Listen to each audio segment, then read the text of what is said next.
हमारे पास ये एक क्वेश्चन है और ये क्वेश्चन जेई एडवांस्ड के पेपर से है, जेई एडवांस 2017 के पेपर से है।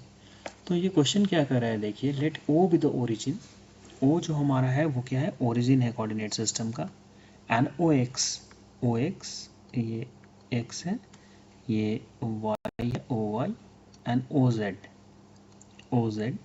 B 3 unit vectors in the directions of the sides Q R, ये Q R, R P and P Q, okay, respectively of a triangle P Q are.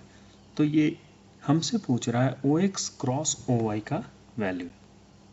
क्या पूछ रहा है हमसे, ओ एक्स क्रॉस ओ वाई का value. अब cross product का जब बात है तो आप कहेंगे कि ये क्वेश्चन वेक्टर्स का है। हाँ, ये क्वेश्चन बिल्कुल वेक्टर्स का है, और ट्रिग्नोमेट्री में मैंने इसे इसलिए लिया है क्योंकि यहाँ पे ट्रिग्नोमेट्रिक रेशियोज है, sine P plus Q sine two R. आप ये वेक्टर्स के चैप्टर में भी इस क्वेश्चन को पाएंगे। तो आइए हम लोग एक एक करके वेक्टर को लिखने का कोशिश करते हैं। ओ एक्स वेक्टर को क्या लिखा जा सकता है, ओ एक्स वेक्टर को लिखा जा सकता है, ओ एक्स वेक्टर एक यूनिट वेक्टर है। तो यूनिट वेक्टर क्यू आर के डायरेक्शन में, तो हम लोग लिख सकते हैं Q are vector divide by mode of Q are vector, है ना। कोई भी जो यूनिट वेक्टर होता है वो क्या होता है, वो वेक्टर कि कोई भी यूनिट वेक्टर जो होता है उस डायरेक्शन में वेक्टर डिवाइड बाई उसका मैग्नीट्यूड। तो ओ वाई वेक्टर जो हो जाए हमारा, ओ वाई वेक्टर ये होगा किसके डायरेक्शन में, ये आर पी के। तो आर पी वेक्टर अपॉन किसका मैग्नीट्यूड लेंगे, आर पी का मैग्नीट्यूड लेंगे। ओके, आई होप ये सब तो फंडामेंटल बातें हैं, ये आप लोग को पता होना ही चाहिए। अब तीसरा वेक्टर है हमारे पास ओ जेड वेक्टर। तो ओ जेड वेक्टर को हम लोग क्या लिखेंगे, P Q vector upon mode of P Q, mode of P Q.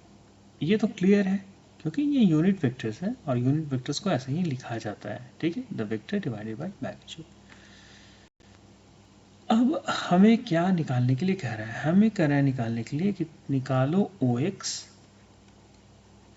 Vector cross O Y vector, ठीक है। तो हम लोग इसे क्या लिख सकते हैं, इसे लिखा जा सकता है Q R cross R P upon mode of Q are into mode of R P. Okay, ऐसा लिख सकते हैं क्योंकि ओ एक्स की जगह मैंने लिखा क्यू आर अपॉन ये वाला पार्ट, और ओ वाई की जगह ये लिखा, और सबके ऊपर क्या है हमारा, सबके ऊपर हमारा मॉडुलस। ओके, तो सबके ऊपर हमारा मॉडुलस है। तो यहाँ से अब आगे हम लोग क्या लिखें, ये चीज़ तो आ गया हमारा क्यू आर, और ये क्या था हमारे पास, आर पी। ओके, अब देखिए Q R cross R P को, Q R cross R P को हम लोग लिख सकते हैं Q R mod of Q R mod of R P and the sine of angle between them, sine of angle between them. तो sine of angle between them क्या होगा, P plus Q. देखो बहुत सारे बच्चों को जिन्होंने वेक्टर्स नहीं पढ़ा होगा ये कन्फ्यूज़न हो सकता है कि ये मैं एंगल पी प्लस क्यू ले रहा हूँ। अब देखिए अगर मैं इसे एक्सटेंड करूँ क्यू आर को यहाँ पे, तो ये एरो इस डायरेक्शन में होगा, इसका इस डायरेक्शन में, यानी ये आर जो है ये ओरिजिन है इस दोनों वेक्टर्स के, ओरिजिन से वेक्टर्स हमेशा अवे की तरफ मूव करता है। तो ये ओरिजिन है तो इससे वेक्टर अवे की तरफ, ये वेक्टर अवे उस तरफ। तो ये वाला एंगल हम लोग उस केस में लेते हैं। ये एंगल नहीं ले सकते हैं क्योंकि एक वेक्टर आर की तरफ से आ रहा है और एक वेक्टर उससे इमिनेट हो रहा है। एक्चुअली दोनों वेक्टर उस पॉइंट से इमिनेट होना चाहिए, वो वाला एंगल लेते हैं। ये बहुत इंपॉर्टेंट कॉन्सेप्ट है, सुनने में काफ़ी क्लिष्ट लग रहा होगा but it is very important. Q R and R P, तो ये हम लोग कैंसिल हो जाएगा क्यू आर और आर पी, और बच गया हमारे पास साइन पी प्लस क्यू। तो ये क्वेश्चन का जेई एडवांस 2017 का है। ओके, तो हमारे पास जो आंसर है वो होगा sine of P plus Q।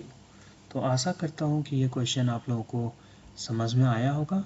कोई भी अगर परेशानी है आपको समझने में तो कृपया कमेंट सेक्शन में बताइए, और अगर आपने इस वीडियो से कुछ भी सीखा है तो प्लीज़ इस वीडियो को लाइक कर दीजिए।